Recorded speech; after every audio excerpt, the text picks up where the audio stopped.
Check. What's happening, people? Dom here from Lensprotogo and Lens Rentals. Welcome back to the channel. So today we are going to be talking about a new and exciting Canon mirrorless camera, but honestly I've been going a little heavy on the Canon content recently, so I'm probably going to take a little breather after this, visit some other exciting gear, but Canon is just rolling out so much good stuff recently. Things that I feel like I should really be covering because Canon is doing the classic Canon thing, really focusing on rolling out a lot of different camera bodies that could suit a lot of people's needs, as specific as they are, like astronomy, for example. Anyways, for this week's video, I am going to be giving you like my first impressions of the EOS R8, although this video will act as a pretty decent overview of what you're getting with this camera in terms of performance and where it sits up against a couple of other Canon mirrorless models. Sounds good?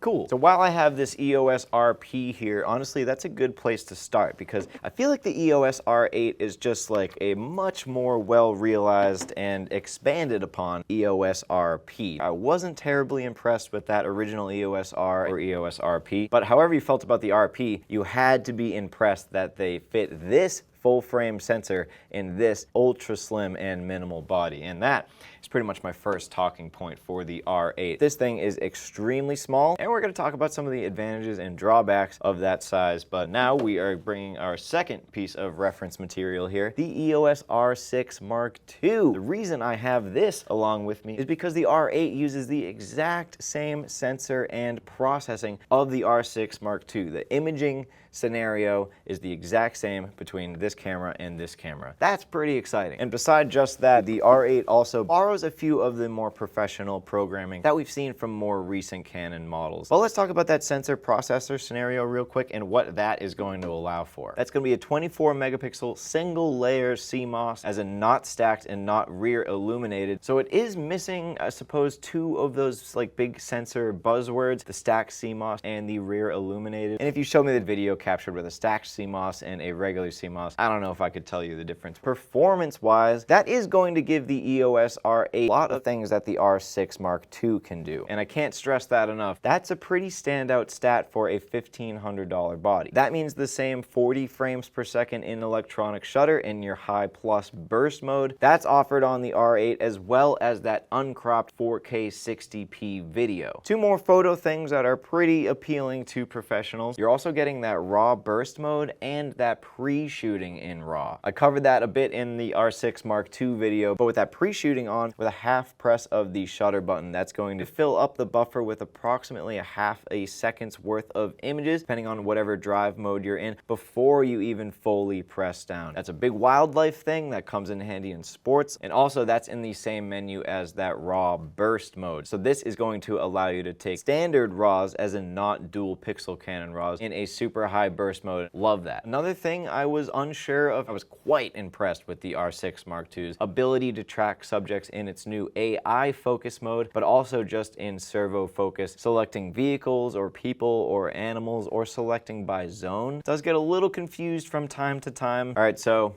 I know, I was just gloating pretty heavily about the EOS R8. Surely there's going to be some sort of catch, some sort of downfall. Well, you're right. I consider the EOS R8 as like having the R6 Mark II's sensor and processor, but in the EOS RP's body. You're going to have to sacrifice some things to get all that great stuff in this tiny little package. And unfortunately, basically all of the downfalls of the EOS R8 come from that downsizing. Yo, editing Dom splashing in here real quick. Completely forgot to mention that the R8 also lacks a full-on mechanical shutter. It relies on that electronic first curtain shutter for its mechanical operation. That's going to lead to a couple more downfalls compared to the R6 Mark II, only shooting 6 frames per second mechanically versus the R6 Mark II's 12. And also you're going to get slower maximum shutter speeds in each of these modes too. So anyways, back to the video. EOS R8 takes the smaller Canon battery, the LPE17. I always thought of this smaller Canon battery to be for like the consumer cameras, where the LPE6 and anything greater are for the professional Canon cameras. But why it's disappointing is that the performance on this battery is pretty lackluster, especially compared to the LPE6. If I was putting the EOS R8 through like a decently long trial of photo or video, but definitely especially video, I would absolutely want more than 2 of these. But I understand understand the sort of name of the game for the R8 was slimming absolutely everything down that you could. What also helps with saving real estate is the one singular media slot right there for one UHS Type 2 SD card, also behind that same battery door. It is a bummer for me and probably a lot of professionals. The double card slot is just a really expected trait of somebody that's using a camera body for professional means. So it seems like the R8 is a bit more geared towards the entry-level shooter, but with some really exciting pro features. But as far as I'm concerned, the battery life and the single card slot, those are like things you could plan around. Have a bunch of cards, have a bunch of batteries. That's not really a limitation in that way. Let's talk about the third and possibly the most significant thing that Canon had to withdraw from the R8. No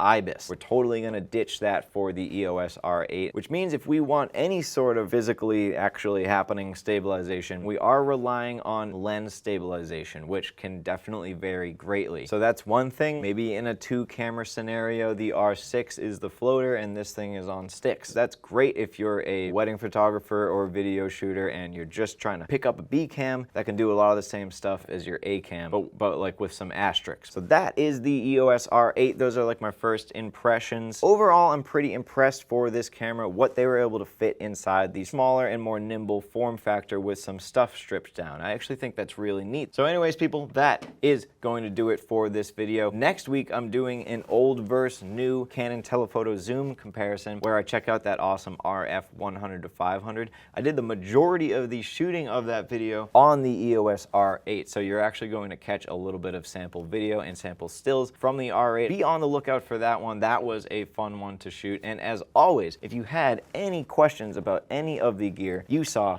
in this video today, any questions at all, any life questions, you got a question about your taxes, I'm actually probably not. Stick to camera questions in the comment section, please, now that I think about it. And also, if you didn't do any of that, you can subscribe to the channel. As you can see, 100,000 plus of you have already decided that you love this content. And to take it a step further, you can hit that little bell button that's next to the subscribe button. That will keep you in the loop whenever we post new content, which is every week. So now, folks, when people ask you, hey, how do you feel about that camera? You can say, it's R8.